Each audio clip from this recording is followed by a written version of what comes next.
Columna de actualidad con Martín Villano. ¿Cómo estás, Martín? Bien, ¿y vos, Leandro? ¿Todo bien? Bien, bastante trabajo, ¿no? Desde temprano. Desde tempranito. Sí. Ya me debes te una. estuve viendo hoy en la televisión de mañana temprano. Me debes una. Qué nivel, ¿eh? Bueno, no, bastante trabajo por... Pluna sigue, ¿no? Sigue, parece que la enterramos a Pluna, pero... Sigue derramando, como cuando se dice. creemos que ya la habíamos enterrado y velado, sigue con sus coletazos. Y justamente hoy vamos a hablar de eso, ¿no? Bueno, ya es público y notorio el procesamiento que ratificó la Suprema Corte de Justicia contra Fernando Caloia, el ex presidente del Banco República, por aquel escándalo que lo tuvo bien involucrado en el tema de la VAL, ¿no? El trámite para aquella empresa fantasma Cosmo pueda participar de ese tan recordado remate de los aviones. Y bueno, y en las últimas horas la renuncia que se confirma, ¿no? Algo que parecía, sobre todo desde el punto de vista político, algo inevitable, si bien jurídicamente muchos expertos se encargaron estas horas de aclarar y determinar, incluso el ministro de la Suprema Corte, Jorge Echeverría, que decir que técnicamente, jurídicamente no era necesario, no estaba obligado ni el presidente Vázquez a sacarlo, ni él a renunciar, pero bueno, una sensibilidad política. Claro. Era bastante insostenible, ¿no? Tener un tipo que está procesado. Justamente Echeverría también lo decía, que se estilaban en el Poder Judicial. Si alguien está procesado en un cargo, se lo retiraba, ¿no? 6 meses y se va. Y eso fue lo que pasó hoy, una reunión temprano. Y después a la tarde, hace un ratito nomás, estuvo Caloia en la Torre Ejecutiva.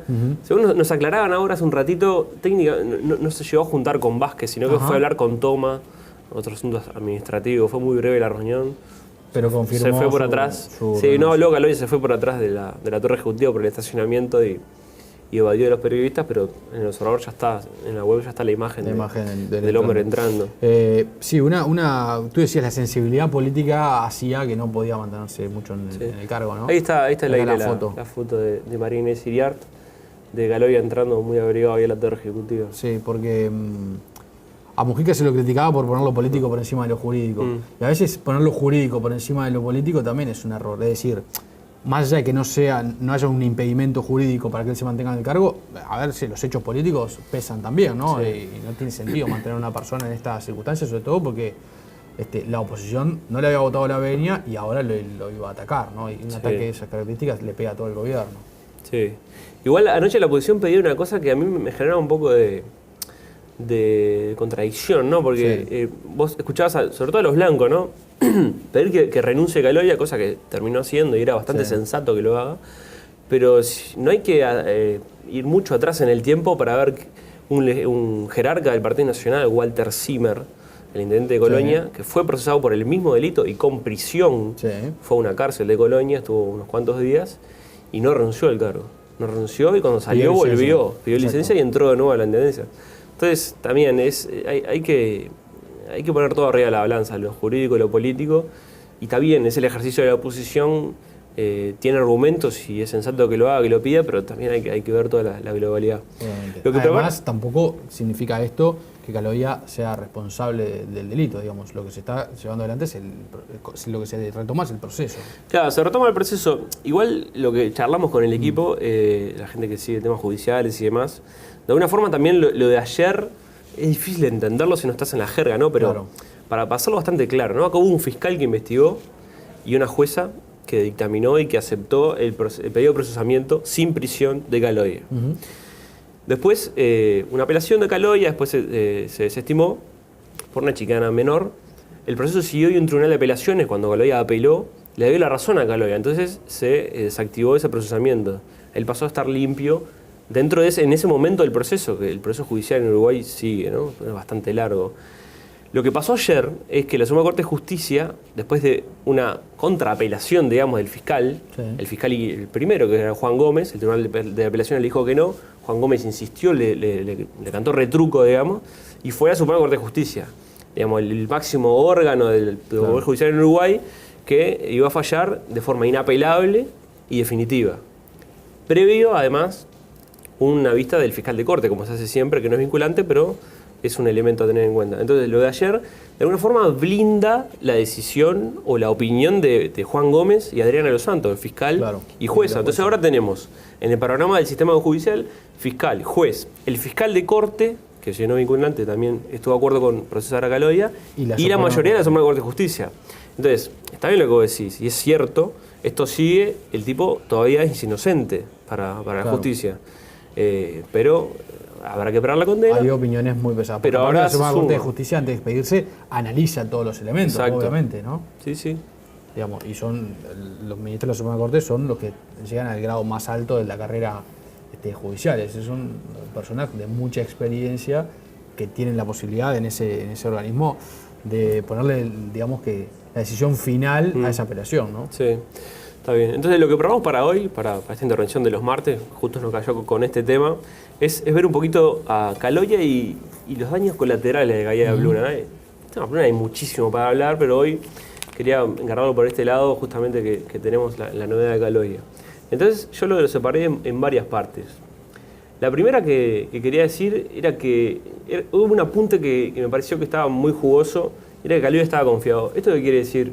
Anoche cuando, obviamente, en toda la redacción, varios periodistas estábamos tratando de forma desesperada de saber si Caloia se iba o no después de que la noticia fue pública, a mí me tocó hablar con gente del astorismo, dirigentes, ¿no? Legisladores y demás, y me contaban que Caloia, la semana pasada, en una recepción que hubo para políticos y distintos invitados en la Embajada de Francia, estuvo Caloia y se encontró con varias de esa gente, y uno de los que me relató que Caloia estaba tan confiado que incluso él había hecho una especie de cálculo o de contactos propios, llamadas, averiguaciones, y él estaba confiado en que la Suprema Corte de Justicia le iba a dar la razón. Incluso, no sé la palabra es alardear, pero no, digamos, transmitía su regocijo, se expresaba, estaba muy conforme y muy confiado de que la Suprema Corte le iba a dar la razón, cosa que después no sucedió. Entonces eso es un apunte que también estaba un poco atado a la personalidad de Caloia. No voy a hablar de eso, pero en realidad era como un apunte, y quizá también eso responda a la pregunta de por qué el tipo, si hace 20 días que asumió en la CND, se expuso a eso, ¿no? Recordemos que no cumplió un mes en la CND, Caloia. Entonces uno pregunta, pero ¿estás esperando un fallo? ¿Por qué te expones a eso? ¿Por qué agarran así políticamente? Es la segunda vez que el tipo tiene que renunciar a un cargo público por el mismo tema. Entonces ahí obtuve un poquito parte de la respuesta, si se quiere, de por qué él estaba muy confiado con que la Suprema Corte, después de lo que explicamos del paso previo del Tribunal de Apelaciones, le iba a dar la razón, cosa que no pasó. Después yo armé más o menos en la presentación bastante casera. Hay unas cuestiones más para ir avanzando en el análisis y ir sumando para abrir juicio, ¿no? Entonces yo planteé varias preguntas, la misma respuesta, sí. Entonces todas las preguntas que voy a presentar ahora, todas tienen la misma respuesta, pero explican de distinta forma lo mismo. Entonces ahí yo enumero. ¿Caloia fue un buen presidente del BROU? Sí. ¿El BROU ganó como nunca su gestión? Claramente sí. ¿Es cierto que no recibió beneficio al otorgar el aval? También. Y ahí yo pongo un espacio, ¿no? Porque para mí todo eso no tiene nada que ver con lo otro. Claro. Porque en la discusión política se plantea que no es justo enjuiciar a Caloia o castigarlo porque fue un buen presidente. Entonces no, son 10 pesos aparte, ¿no? Son otras cuestiones. Entonces, la pregunta de abajo, ¿hay consenso en eliminar el abuso de funciones? Sí. De todos los ámbitos políticos. Ponele que sí. Pero, ¿está vigente el delito y se puede aplicar? Sí, también. Y además del fiscal, la jueza, el fiscal de corte y la mayoría de la Suprema Corte, ¿están a favor del procesamiento? Sí. Entonces, un poco provocativo con este juego de respuestas con la misma preguntas con la misma respuesta, tratando de ver que sí a eso, a lo primero. El tipo es intachable desde el punto de vista de la gestión, se mandó tremenda gestión, recuperó totalmente el BROU, eso está bien, pero estamos hablando de otra cosa acá, ¿no? Entonces me parece que es un segundo gran apunte para poner las cosas en su lugar, porque en estas horas ni te digo si entras a Twitter, ¿no? Pero si escuchás a los tipos en entrevistas, distintos operadores, legisladores, dirigentes políticos, y entreveran un poco la mano, ¿no? Entonces, una cosa no quita la otra. Una cosa no quita la otra. Y al final, lo tercero que yo quería plantear era, porque los hechos ahora nos demuestran varias cosas, ¿no? Y no vengo acá a defender a Lorenzo, pero vamos a ver, solo con un repaso a vuelo de pájaro, que ante el mismo lío hubo dos actitudes. Entonces a la siguiente, ahí bien clarito, bien esquemático, ¿no? Ahí está, Fernando Caloia y Fernando Lorenzo, los dos procesados por el mismo caso y el mismo hecho prácticamente. Uno le dio la orden al otro, ¿no? Que era el ministro. Entonces ahí tenemos, por ejemplo, que ante el procesamiento o el pedido de procesamiento, Caloia no renunció al cargo, se mantuvo, incluso ensayó una chicana ahí para aplazar un poco el procesamiento. Y Lorenzo renunció al cargo antes de entrar a declarar incluso. Exactamente. Obviamente el Poder Ejecutivo se enteró y Lorenzo presentó la renuncia. El mismo día. Bueno, en segundo lugar, Caloya apeló el fallo, ¿no? Claro. No, claramente. Cuando se enteró, cuando le notificaron, apeló. Lorenzo dijo que no iba a apelar y que quedaba por ahí, que aceptaba el fallo.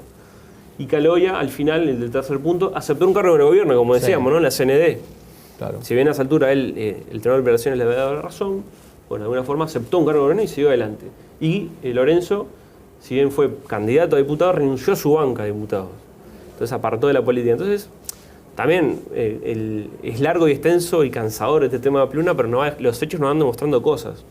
Y yo, insisto, no venía a defender con esto a Lorenzo, pero los hechos muestran cosas muy distintas. Claro. No sé si hay por que la ver el persona. grado de responsabilidad que tuvo cada uno en el episodio concreto del otorgamiento del aval, ¿no? Según cuenta la historia de Pluna, la responsabilidad macro era de Mujica, ¿no? Claro.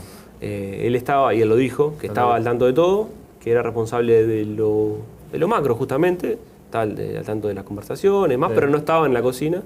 Lo que hizo Lorenzo ahí es darle la orden a Caloya, por teléfono incluso, lo cual le agrega un ingrediente, si quiere, de desprolijidad.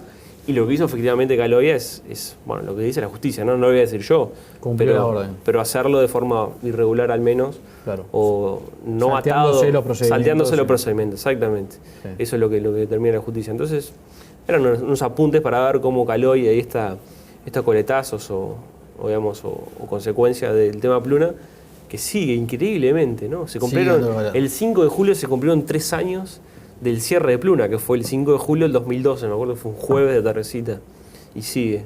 No sé hasta cuándo nos va a perseguir este tema. Y esto, como decías, es además un capítulo, ¿no? Es Sí. el otorgamiento del aval. Esa es la razón, el delito que entiende la justicia cometieron Caloya y Lorenzo, pero además está el cierre, además están los ex trabajadores de Pluna, además está el proyecto Alasur, digamos, el Fondes financiando ese proyecto, ahí ventana por todos lados para abrir. No me di cuenta de traer la imagen, pero ahora que recordé que se cumplieron 3 años, me acuerdo de estar al lado del señor del caballero de la derecha, de Hernán Calvo Sánchez, cuando nadie lo conocía, ¿no? No, claro. Me acuerdo que estaba haciendo cola para entrar al predio de la Rueda del Prado, en el pabellón España, además. Sí, fue. Donde fue el remate. Me acuerdo que estaba en la reja ahí del Prado, del lado afuera, estaba con otros periodistas, esperando que el guardia nos abra, y cae este tipo con un remis, nadie sabía quién era, de pronto era un empresario, y tenía el sobrecito amarillo bajo el brazo.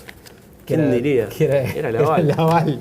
¿Quién diría que ese sobrecito nos tenía envueltos hasta ahora? Yo siempre me acuerdo también del presidente de la Asociación de Agencias de Turismo del Uruguay, que salió el otro día por la radio, yo lo entrevisté en la radio y me dijo, sí, por supuesto que lo conozco, a la empresa Cosmo, a Calvo, son muy serios, una empresa muy seria en Europa, es un empresario muy serio. El presidente de la Asociación de Agencias de Turismo del Uruguay, a quien le enviamos un saludo, que certificó la seriedad de todo esto.